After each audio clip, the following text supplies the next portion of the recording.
Pagi ini kita akan belajar firman Tuhan, judulnya Iblis Musuh Kita. Bilang sama-sama 1, 2, 3, Iblis Musuh Kita. Efesus pasal yang ke-6 ayat yang ke-11. Kita baca ayat ini bersama-sama. Kenakanlah seluruh perlengkapan senjata Allah, supaya kamu dapat bertahan melawan tipu muslihat iblis. Amin. Iblis musuh kita. Nanti saudara baca Efesus 6, perlengkapan senjata Allah itu apa saja. Baca di rumah sendiri, belajar sendiri. Pagi ini yang saya mau bicarakan soal tipu muslihat iblis. Iblis itu sudah dikalahkan atau belum? Sudah. Siapa yang mengalahkan iblis? Oke, Yesus mengalahkan iblis. Makanya Yesus dimuliakan oleh Bapa. Segala kuasa di bumi, di dunia orang mati, sampai di sorga diberikan kepada Yesus. Kenapa? Karena dia sudah menang, mengalahkan maut, mengalahkan iblis. Pertanyaan, saudara sudah kalahkan iblis atau belum?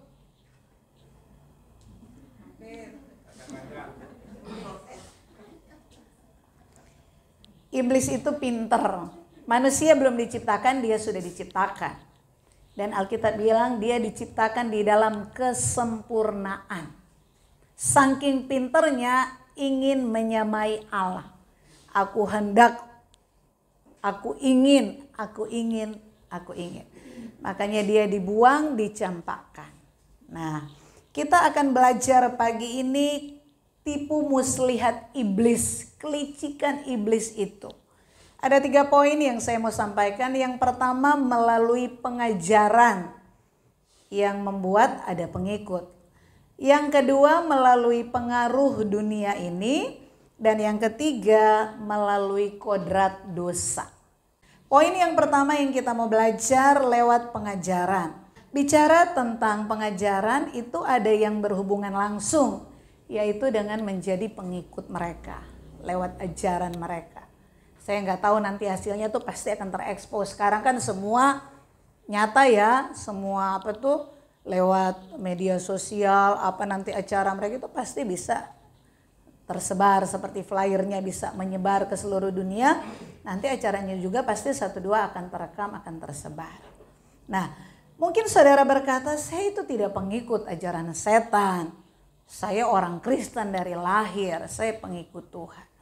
Tetapi saya mau katakan tanpa disadari, kalau kita mau belajar jujur, ternyata ada banyak orang juga yang terhubung dengan pengajaran setan. Contohnya apa? Kalau orang Kristen pergi ke dukun atau nanya orang pintar, itu kan sama dengan dia mengakui bahwa di sana tuh punya kuasa dan dia mencari pertolongan dari sana. Ciri orang yang masuk dalam pengajaran setan itu mereka menentang kebenaran.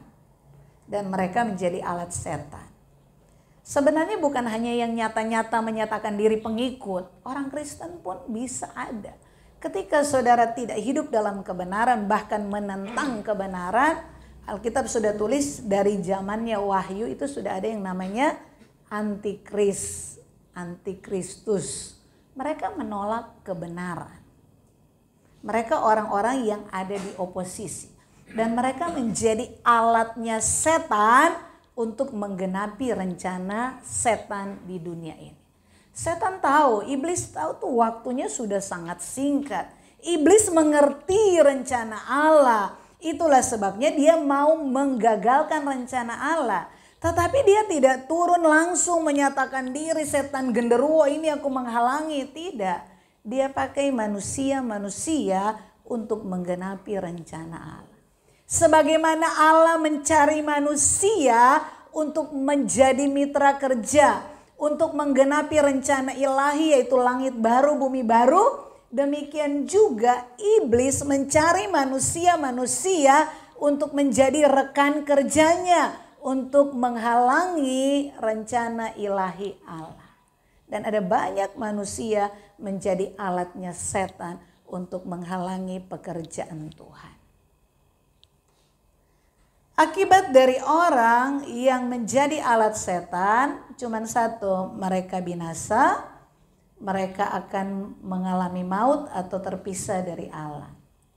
Neraka tuh bukan soal saudara dibakar, gak mati-mati, siksaan, bukan. Intinya bagi kita yang udah mengerti Allah tuh siapa, Tuhan tuh siapa, damai kalau dekat Allah, hidup dekat Allah tuh sukacita, tentram. Ketika orang menjadi alatnya setan, bekerja untuk setan, tidak mendukung proyeknya Allah, dia menjadi alat setan. Ujungnya cuma satu, dia terpisah dengan Allah, maut. Nah, orang terpisah dengan Allah tuh gak enak. Kalau saudara sudah pernah nyanyi, merasakan hadirat Allah, berdoa, merasakan hadirat Allah, setiap hari saudara lakukan dalam persekutuan, satu waktu mungkin ada banyak masalah, mungkin karena sakit, mungkin banyak hal, sehingga saudara doa kok gak nyambung ya. Saudara baca Alkitab kok gak nyambung ya. Udah ibadah kok kayaknya gak nyambung. Itu pasti ada sesuatu perasaan gak nyaman di hati. Rasa kering. Makanya orang yang jauh dari Tuhan itu dia gak punya ketenangan, ketentraman. Dia gak punya damai di hatinya dia. Tetapi ketika saudara menemukan Tuhan lewat pengajaran dalam kebenaran, hatimu tuh penuh damai sejahtera. Mau dengar dunia ada pemerkosaan anak 8 tahun, mau dengar dunia ada pembunuhan sudah beberapa orang, mau dengar katanya 2023 gelap, udah gak masalah. Bersama Tuhan aku bisa melewati semuanya. Amin. Oke, poin yang kedua, tipu muslihat iblis. Iblis bilang, wah ini orang Kristen ini, apalagi Kristen dari lahir, apalagi ini orang-orang timur, orang Manado. Kalau dipotong pun darahnya Kristen. Itu susah jadi pengikut setan. Bagaimana caranya? Iblis datang dengan tipu muslihat yang kedua, menawarkan keindahan dunia. Jujur, dunia ini indah gak? Indah gak dunia ini? Indah lah, Pulau Bali indah. Orang bilang ini surga, tapi paradise ya, bukan heaven. Dunia ini indah. Kalau dunia nggak indah, orang nggak jalan-jalan ke Korea, orang nggak jalan-jalan ke Eropa. Kenapa orang jalan-jalan tamasya buang duit begitu banyak? Karena pengen lihat keindahan, bagian-bagian yang indah dari dunia ini. Dan iblis menawarkan keindahan dunia lewat keinginan daging, keinginan mata, keangkuhan hidup. Itu indah nggak? Indah. Jujur, apa sih yang dicari manusia? Manusia tuh mencari cuma satu, kenikmatan. Keinginan daging, bicara nikmat. Keinginan mata, kalau memperoleh semua yang diinginkan, nikmat hidupnya. Keangkuhan hidup, kalau dihargai, kalau dihormati, kalau didengar jadi nikmat, maknyus hidupnya. Dan iblis tawarkan itu. Kalau saudara baca di dalam kitab Wahyu, akhir zaman, itu ada bicara tentang pelacur besar. Itu setan tidak menjebak nih orang-orang Kristen yang duduk manis di gereja, nggak bikin aniaya lagi. Kalau gereja mula-mula di Kisah Para Rasul, itu orang Kristen yang sungguh-sungguh dianiaya. Harta bendanya habis, bahkan mengalami kematian, dibunuh. Tetapi itu kenapa Tuhan izinkan? Dan terbukti tidak ada mujizat Tuhan, tidak ada pembelaan Tuhan, tapi justru gereja mula-mula itu melahirkan kekristenan yang sejati. Yang benar-benar ikut Tuhan segalanya, rela mati sekalipun. Cirinya apa? Orang mengasihi dunia, artinya hidup wajar menurut standar dunia. Standar dunia tuh tanpa saudara sadar, kita semua ini ada di dalam standar dunia. Contoh salah satunya ya, anak itu kecil sekolah. Habis sekolah ngapain? Kerja. Habis kerja ngapain? Menikah. Setelah menikah apa? Kalau bisa punya kendaraan, kalau bisa punya rumah. Terus apa lagi? Punya anak. Itu standar hidup wajar yang tanpa kita sadari kepala kita. Makanya begitu sudah 30-40 tahun, waduh kok udah 40 tahun belum nikah ya? Kayaknya gak lengkap hidup. Atau sudah menikah 10 tahun belum punya anak, kayaknya ada yang kurang. Kenapa merasa kurang? Karena nggak sampai di standar kewajaran dunia. Sama standar dunia kaya kalau kamu punya banyak duit. Makanya kenapa semua orang pengen kaya? Karena kalau kaya mencapai standar wajar. Wah, sudah berhasil ya sekarang. Jadi ketika reuni-reuni, waduh, kerjaannya bagus sekali. Udah berapa rumahnya, kendaraannya udah berapa. Merasa bangga, sudah jadi orang apa. Dan begitu jadi orang terkenal, sukses, bangga. Padahal itu dalam standar apa? Wajarnya dunia, suksesnya dunia. Nah, tanpa kita sadari, kita nih manusia mau Kristen dari lahir, mau potong pun darahnya Kristen, kita tuh terperangkap di situ. Padahal kita sudah belajar, ini manusia, strukturnya manusia tuh punya hasrat mencintai. Itu waktu Allah jadikan cuman bisa diarahkan kepada sesuatu satu hal saja. Jadi ketika hasrat hatimu, cintamu itu kamu sudah masuk dalam perangkap jebakan iblis mengasihi dunia, hatimu gak mungkin mengasihi Tuhan. Karena cuman satu bisa diarahkan. Kalau gak kesana, kesana. Masalahnya dunia ini keindahannya, sorganya tuh real di depan mata. Wah enak ya, kaya, banyak duit. Makanya orang berani jadi pelacur, orang berani jualan narkoba. Tujuannya apa? Supaya banyak duit, supaya nikmat. Korupsi kenapa? Supaya banyak duit. Yang dicari apa? Nikmatnya, nyamannya, suksesnya menurut dunia. Maaf ya, saya pernah ketemu orang. Itu kalau pelacur itu kan semua agama pun anggap itu tidak baik. Tapi karena dia punya banyak duit, dihormati sama keluarga. Padahal pelacur. Tapi dihormati kenapa? Karena punya banyak duit dan bagi-bagi duit.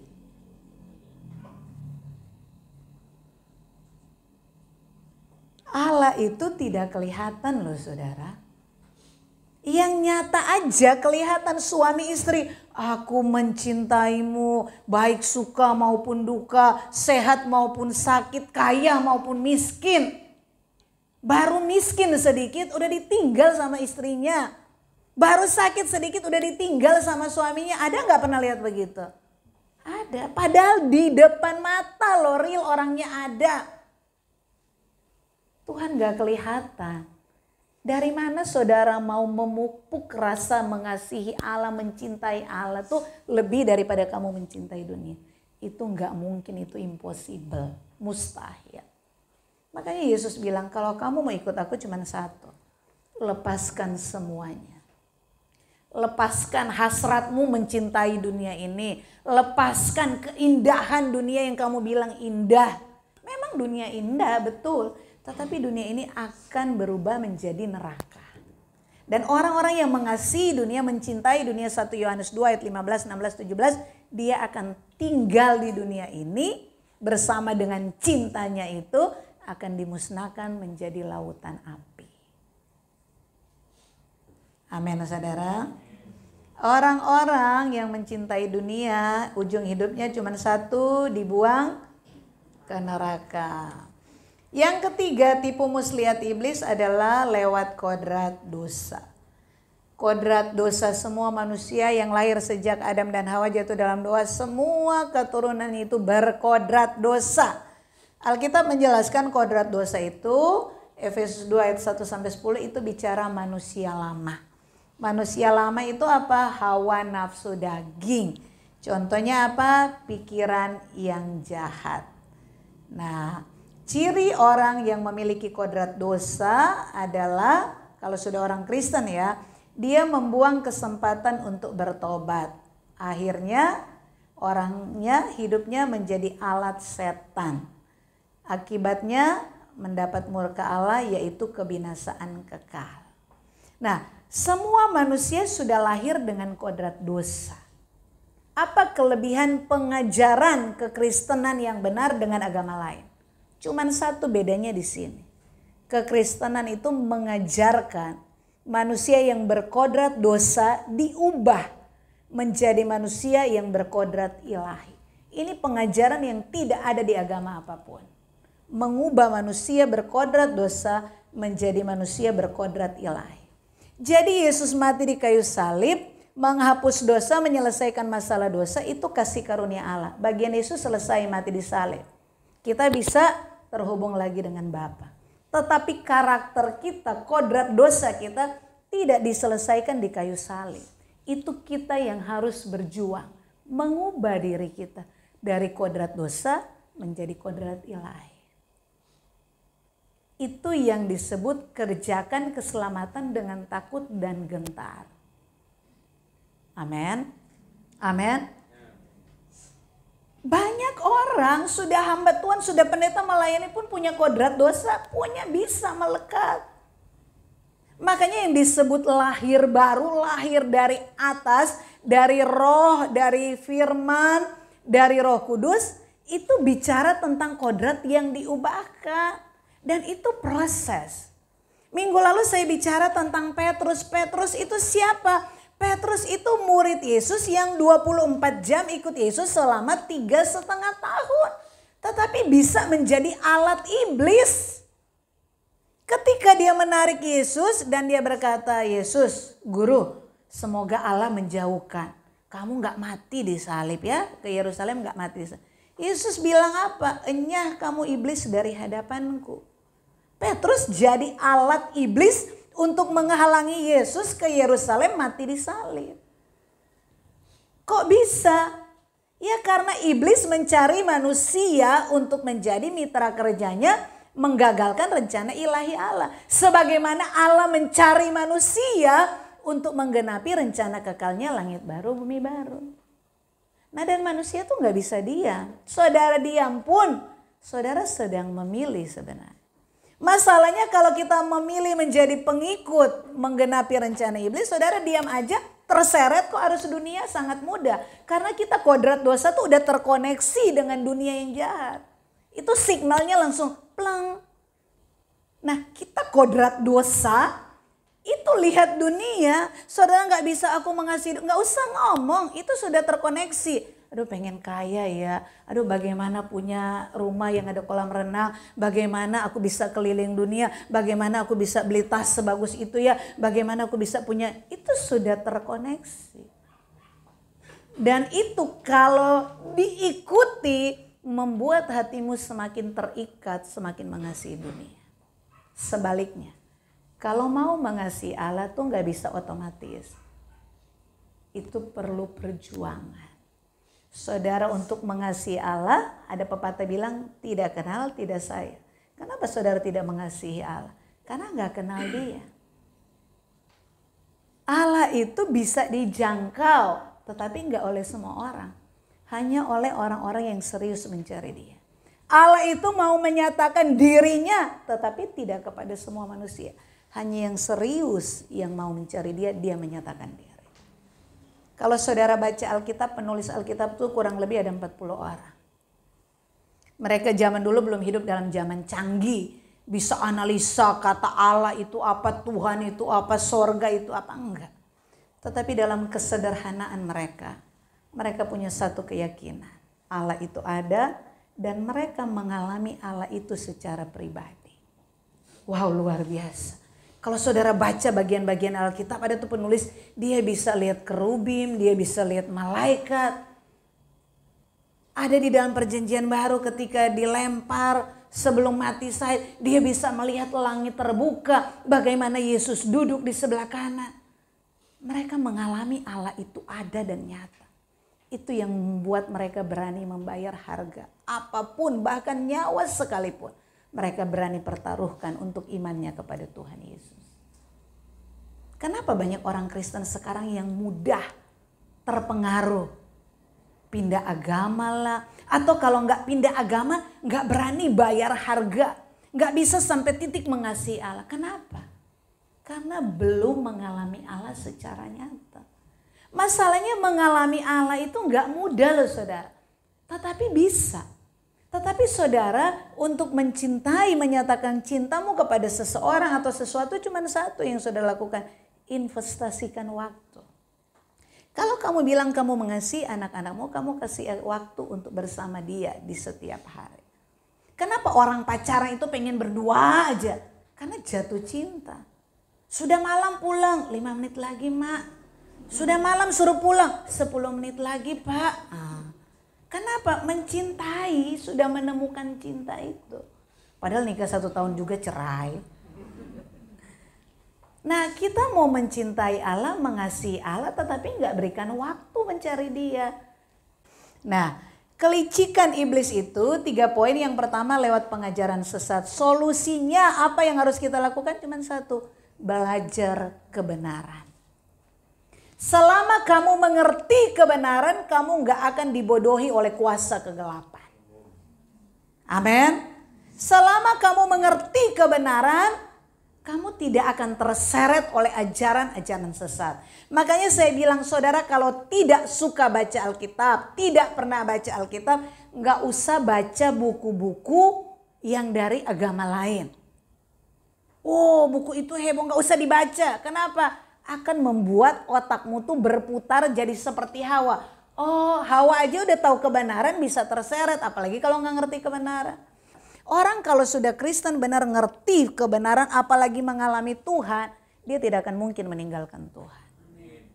Jangankan meninggalkan Tuhan, ngomong aja bercanda tentang Tuhan tuh, membuli Tuhan tuh tidak mungkin walaupun hanya jok-jok. Nggak mungkin. Kenapa?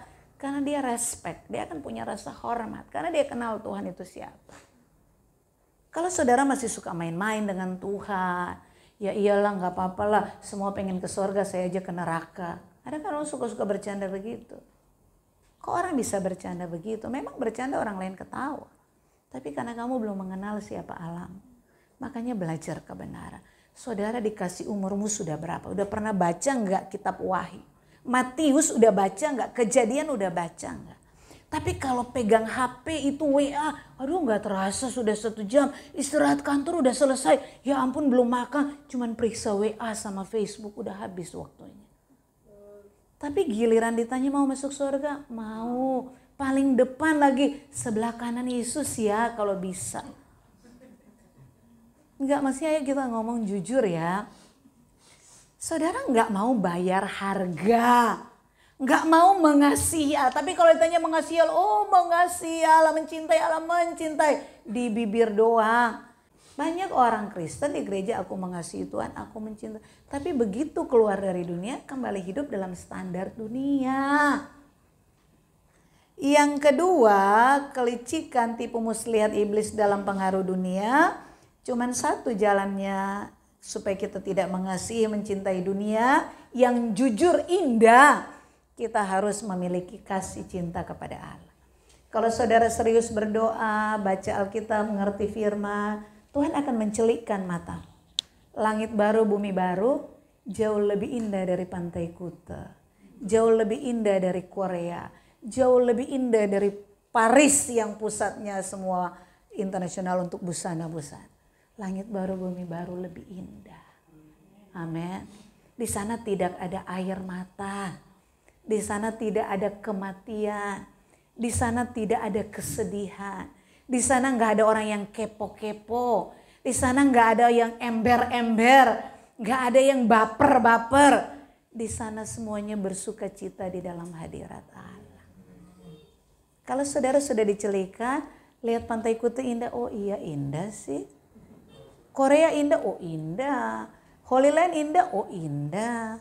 Tuhan izinkan pergi ya puji Tuhan. Tapi kalau enggak ya udah, bukan berarti hidup kita kurang. Amin. Oke. Yang ketiga, untuk mengatasi kelicikan tipu muslihat iblis dengan kodrat dosa yang masih di dalam kita, ayo terus berubah sampai kita memiliki kodrat ilahi. Bisa kita, bisa. Karena kita harus dapat predikat menjadi anak-anak Allah. Tetapi untuk layak mendapat predikat sebagai anak Allah selama hidup sekarang, buktikan aku punya karakter Kristus. Aku punya kodrat ilahi dalam diriku. Waktu kemarin makan malam dengan WL, dengan semuanya, saya suruh tulis di 1 kertas tentang kekurangan saya, koreksi untuk saya. Dikumpulin, begitu jemaat pulang, saya duduk sendiri, saya buka satu-satu. Waktu saya buka, wah ada juga yang muji. Si manusia nih Bu Pendeta sedikit terbang juga. Begitu pujian yang di A, begitu buka kertas kedua, justru menjatuhkan saya, berlawanan dengan saya. Ya namanya manusia ada panas juga. Begitu panas, saya bilang ini siapa yang nulis? Tapi waktu begitu saya langsung buang pikiran. Kamu kan tadi sudah ngomong di depan semua. Kalau kalian menulis tentang kekurangan orang lain dengan ketulusan, kamu percaya bahwa mereka dengan tulus kasih surat itu untuk kamu. Ya Tuhan, saya nggak mau kepo siapa dia. Yang kedua, saya percaya untuk saya bisa berbenah jadi lebih baik, saya harus tahu kekurangan saya di mana. Dan saya sebagai gembala jemaat itu banyak dengan pendidikan berbeda-beda, kemampuan beda-beda. Mungkin bagi saya poin ini sekarang, saya khotbah si A mengerti dan bagi dia baik. Tapi si B bilang nggak baik, kenapa? Karena dia nggak ngerti. Nah saya harus terbuka bahwa saya harus bisa, khususnya firman Tuhan, menyampaikan kebenaran yang semua bisa paham. Karena ketika mereka mengerti, mereka baru bisa melakukan. Tapi saya belajar memahami. Kan cara pemikiran orang berbeda. Dan mereka menangkap, mereka hanya ngomong sesuatu yang saya minta mereka ngomong. Mengerti ya? Kalau dulu saya sudah salah pun dikoreksi, oh jangan nanti dulu. Siapa kamu? Itu yang bikin saya berantem sama suami. Tapi sekarang kan saya mau belajar. Kenapa? Karena kodrat dosa itu kalau kita orang Kristen, mainan kita udah bukan mencuri, membunuh, itu sudah bukan level kita. Tetapi di dalam ini loh. Apalagi seperti saya gembala yang menyampaikan khotbah setiap hari Minggu. Saya nggak membunuh, saya nggak mencuri, saya nggak bersin. Tapi saudara tahu nggak dalam saya itu ada keangkuhan, ada kesombongan. Saudara kan nggak tahu. Kalaupun tahu bisa setengah-setengah. Tapi saya mengenal diri saya tahu kekurangan saya dari mana. Ketika saya duduk diam. Ketika saya membaca koreksi dari jemaat. Ketika saya ketemu anak saya dan saya adu pendapat. Saya diam, Tuhan kenapa saya bisa argumen apalagi berantem dengan hanya poin ini. Saya melihat diri saya. Ada keangkuhan, ada kesombongan. Saya bilang orang tua, undang-undang orang tua. Nomor 1, orang tua tidak pernah salah. Poin 2, kalau orang tua salah kembali ke poin 1, pasal 1. Sama kan? Istri tidak pernah salah, pasal 1. Pasal 2, kalau istri salah, suami tolong baca pasal yang pertama. Nah, maksud saya gini, tanpa kita jadi tuh membentuk kodrat dosa itu jadi kodrat ilahi, bukan hanya jadi orang baik. Kalau jadi orang baik, Yesus nggak usah mati di kayu salib. Agama di sana banyak, nggak mencuri, nggak membunuh, nggak bersinnya banyak. Tetapi Yesus datang supaya kodrat dosa berubah jadi kodrat ilahi. Artinya kita disempurnakan. Bukan hanya perbuatan, tapi manusia batinia ini punya pikiran, punya perasaan seperti Kristus. Yang ditandai dengan satu hal, rendah hati. Kerendahan hati itu yang paling sulit. Kenapa? Karena semua manusia dasarnya sombong, dasarnya angkuh, dasarnya egois. Semua manusia, prosentasi berapapun tetap ada semua manusia. Saya pun ada. Tapi itu yang mau dipangkas sama Tuhan. Sama kan orang, wah aku punya, kalau bukan karena Tuhan, ya Tuhan sudah tolong saya bisa bayar ini sampai punya kendaraan. Yang dia mau ngomong sama saudara, dia punya kendaraan baru itu loh sebenarnya. Itu kan manusia dengan segala kelicikan. Makanya kalau saudara baca, manusia dengan segala kelicikannya, bahkan dia sendiri nggak mengenal dirinya tuh siapa. Dan itu kalau orang bersandiwara di hadapan Tuhan, satu waktu dia capek. Di gereja seperti malaikat, keluar gereja nggak melakukan kebenaran, itu lama-lama capek. Tetapi ada orang yang benar-benar nggak mengenal dirinya tuh apa. Saya kasih tahu ya. Kenapa Tuhan izinkan saudara mengalami persoalan yang sampai menusuk hati?